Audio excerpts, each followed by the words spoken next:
At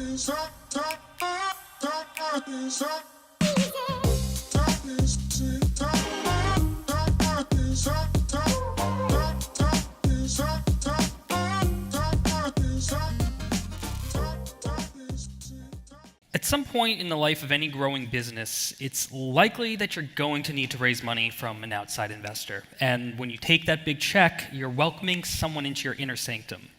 That investor will probably want to join your board of directors, they'll be helping to make critical business decisions, and they're going to put pressure on you to meet your sales goals and prove to them that they didn't just make a multi-million-dollar mistake. That's scary. But it's important to remember that we're all human. While the relationship between a CEO or an entrepreneur and an investor or a board member is unique, at the end of the day, it's a relationship that you've both chosen to embark on. And just like any other relationship in your life, you should work to build each other up and develop trust.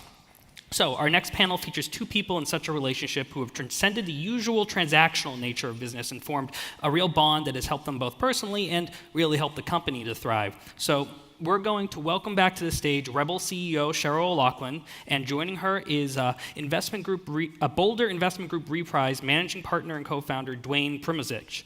Last year they co-authored an article for Fast Company. Duane sits on the board of REBBL, and they wanted to share how they learned to trust each other. So now they're going to come take us through that partnership they've cultivated, and you can teach you how you can help build relationships that will help you and your brand.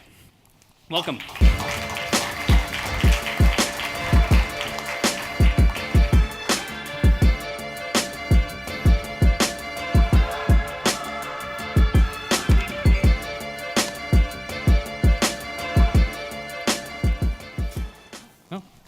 Thanks for joining. You want me to come over here? Yeah, sure. All right. Close the gap. Thank you so much for joining us. And Thank you. So to kick it off, I thought it would be good to just start at the beginning. And maybe you could share how, Duane, how you came to work with REBBL and how you knew that Duane was the person to bring on. It was here, actually, in December of 2014. I ran into an old friend of mine, Paulo Hawken, who's one of the co-founders of REBBL, and he was actually carrying around this bottle of REBBL. This is early on. And so we caught up, and he said, he found out what I was doing, and I was really interested, so we kept talking, and then in the summer of 15, Sheryl and Paulo and I hopped on the phone, and we hadn't yet closed our fund, so I invested personally and went on the board just as a guy before we invested as a fund, but got to know these guys that way. Yeah, and I think for me, I always remember that phone call. I don't think we talked about it. As we were talking to Duane on the phone, what struck me in that conversation was how well he listened, and he asked such thoughtful questions, and it just felt like a very different conversation. I felt like the beginning of starting of a relationship. Right, and so we were talking earlier, and you mentioned something that there's certain things you can kind of tell right out of the gate where this is someone who you should trust to come into your company versus someone who maybe this isn't a relationship for you. Well, trust takes a long time to build, and Duane and I will talk about that more because this is a relationship that is built over years. But there was a woman who came up to me actually here just about a couple hours ago, and she said to me, I was just fairly new to the beverage industry, and I was talking to two investors. The two investors she didn't know, one who she said came up to her and said, I remembered you contacted me, I want to hear what you have to say, and was really warm and welcoming. And she said the second investor, she stood in front of him for about 20 minutes, he never noticed her and walked away. And I said, that's really interesting. I've learned the hard way and I've learned the good way. And I pointed over to Duane and I said, this is my investor and board member now, and I've never had a more profound relationship in my life, besides my husband and my kids. But Duane's up there on the list. And she said, oh my God, that's the investor I was talking about that sat and asked me a lot of questions for that information. And I thought, that's synchronicity. That's what happens. So, so when Duane first came on board, you kind of started opening up a little bit, and you were able to have conversations, and that was something that really helped create that level of trust that you have. Could you talk about initiating that and what sort of led to that bonding? Well, I love the story that you tell, and you please tell it. But one of the most profound things that was happening is I remember this. This was actually a Friday night, and we were finishing up the deal, and I had my glass of wine sitting right there. My husband sitting next to me, and Duane and I are still going through this stuff. I was like, "Oh my God, when is this going to get to the end?" And then you opened up to me as to why this was so important to you, and that profoundly changed the beginning of our relationship. Well, the context was I was standing in an airport. We were at the very shortest of strokes at the end of the deal, and we were talking about how much to reserve in an option pool for employees, and that's what precipitated a personal conversation about my history and why I was arguing for a larger or the largest possible option pool for employees. And it's because I wanted to make sure that, given my past, that everybody was taken care of. And then, that led to this whole other conversation that just is about me growing up. So not really important, but it revealed Yeah, and I think that was the thing about this moment. It was Duane shared with me a very vulnerable moment, and it just stopped me. And I was like, my God, if he's willing, as we're just putting this deal together, to tell me this is a relationship that I can open up to in a very different way. And we'll talk about for the rest of this, but how extremely important that's been in my ability to be able to feel completely supported all along the way. And one thing I believe so strongly, and I think we both feel so strongly in, is this is in the best interest of both the entrepreneur and the investor to do this. And the fact that I had an investor that would share with me that moment of vulnerability is not only good for us as people and to have a fun relationship, but it's better for our business. I should also clarify, this was not a traumatic event. It just happened that I grew up without any means. And so I didn't want you to... yeah, you never know. Wasn't that bad. Yeah, I mean, well, that's interesting because Sheryl, in your book, Killing It, you write a lot about being willing to be open and vulnerable. And I think that's something that a lot of entrepreneurs, a lot of people in this industry are going to think, well, wait, if I'm vulnerable, well, that's when the sharks swoop in and I'm wrung out to dry. How do you manage that? How do you make yourself vulnerable in the right way that it's, not going to hurt you or your business? Well, if it's done the right way, it actually helps your business. And granted, I've been around the block for a while, so I've learned it the hard way, and now I've used those learning in order to get into this new relationship. But it starts from the beginning of a relationship. And I had this investor in a prior company called Larry, and I talk about him in the book. And it was right from the beginning, it was so hard, and it was a very, I think, old school philosophy of how if I can push you to your limit and scare the shit out of you, you're gonna perform. And I'll tell you, after 3 years, I was so burnt out, I could not do it anymore. And I swore, in fact, I was going to not be a day-to-day entrepreneur anymore. I was going to serve on boards, I was going to teach entrepreneurship.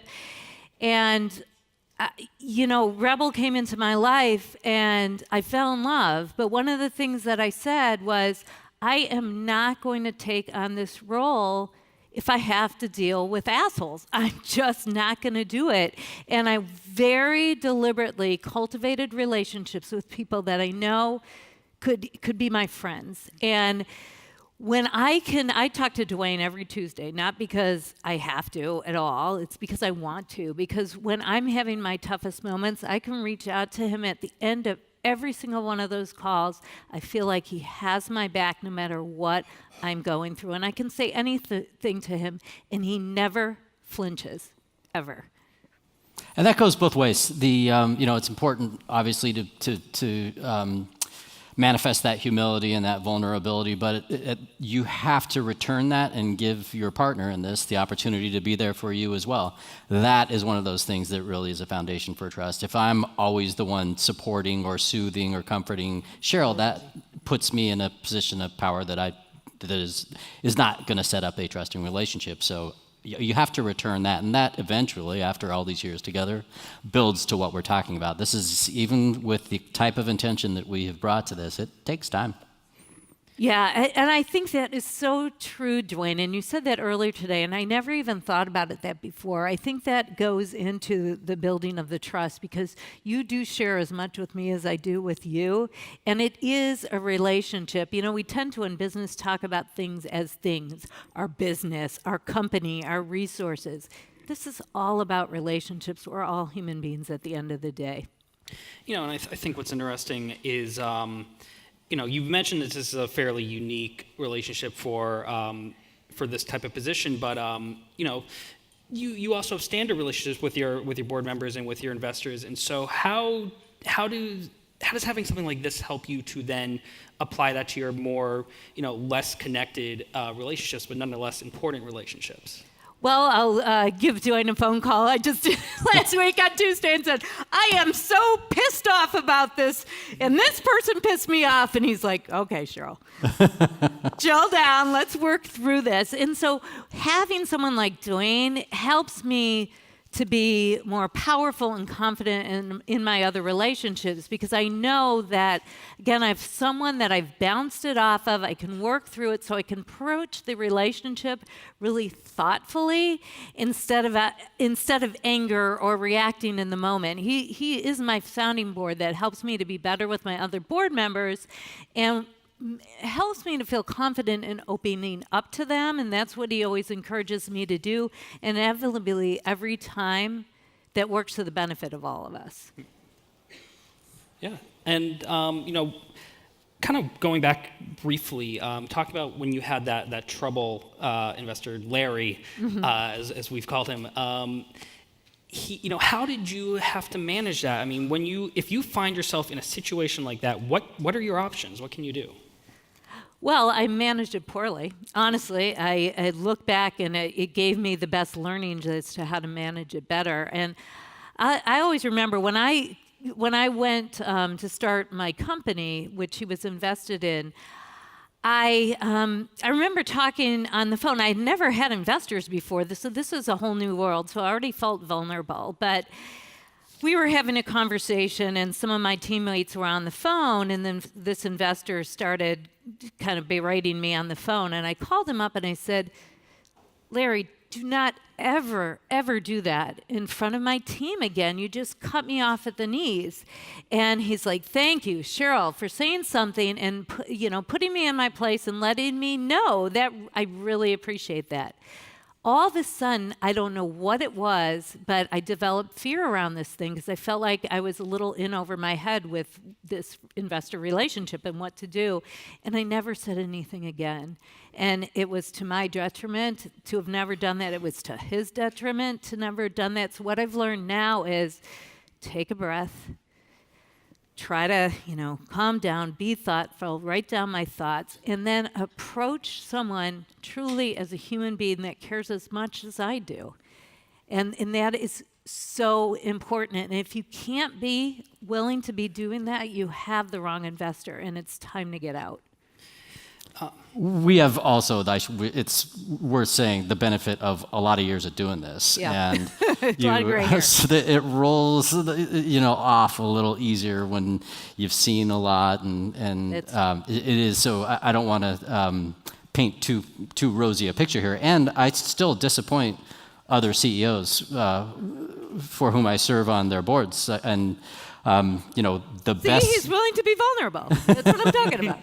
The best I can do is, try to make sure I do not. It is pretty obvious to me when I've disappointed one of these people or anybody, but I do address it, and I don't let it just become a resentment, or you do have to take it on head on, just like Sheryl did with Larry. So let's say there's a a crisis business-wise. You're not going to make your numbers, or type of standard That's issues. never happened. Perfect. A co-packer goes out of business. So, I mean, what do you do? How do you handle conflict from the business side with while working together to solve that? To me, it's not conflict. I think that's a thing. This is my partner in the business, and working with a partner, you're both in it together. And I don't know why for so long the investor and entrepreneur relationship has been the way it's been. When you think about it, it absolutely makes no sense. He wins if I win. I win if he wins. And part of any kind of relationship, my husband's the one, our relationship that leads the way. It's going to be hard. You're going to work through hard things, but the intention is you're doing it together for both of you, and it's going to make your family, our family at REBBL and at BIGR, better. And it's important to note that something is going wrong with every one of our businesses, including REBBL, at any given time. Probably every week there's something going wrong at every business. Totally. And there's a spectrum of going wrong, but it happens all the time. And this is a great piece of advice for the young entrepreneurs. It's going to happen, and it's going to happen when you're on your first company in 25, or when you're on your however many company and however old. Yeah, and it's so true. It's so true, Duane. And the thing is, as entrepreneurs, we tend to isolate ourselves and think we have to work 24/7 to get through it, and everyone thinks we're stupid and that we can't do it. All of that negative self-talk and isolating ourselves works completely against us. What you need to know is all the investors have been through these ups and downs. It's not you. What this is your partner to work through those things. And if they're not responding and not supporting you, you're absolutely in the wrong relationship. So with REBBL, you have kind of a social mission component to the business as well.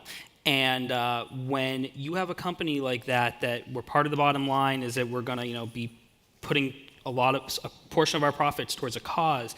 How does that affect your relationship with investors, with choosing investors, and how, from a board member standpoint, how does that affect your approach to guiding the business and whether or not to even invest in the first place? Well, it was a driving factor for me as an investor. It's one thing that I often say, and I'm sure I've said it on this stage in past years. One of the things that we're really intentional about is propagating the values that we enjoyed the benefit of in coming up through, specifically the natural foods channel.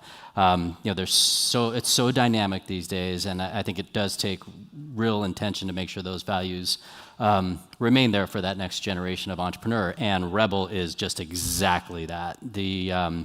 In addition to being having a great brand with a great team with a fantastic product, the fact that it was spawned from this nonprofit, not for sale, means it is in it. It's in the people, it's in the product, it's in the brand. You cannot separate the two, and the success that we have with the impact piece is directly related to the success we're having in the business, and vice versa because of the give back piece. Yeah, absolutely. And one of the things we talk about is we were a cause looking for a company versus a company looking for a cause. So literally, this was born out of Not for Sale, a nonprofit whose goal is to create a future without human trafficking. And Dave Bettstone, who started Not for Sale and started what is the kernel, which was the kernel of REBBL, it sits on our board. I mean, this is seeped into every piece of the company, and how you are in the company, what you believe, that comes out in the market too with the consumer. Everything is about this brand and what you live in and breathe. And if the impact is a side project, it's philanthropy. It's like, we'll get to it if we have time.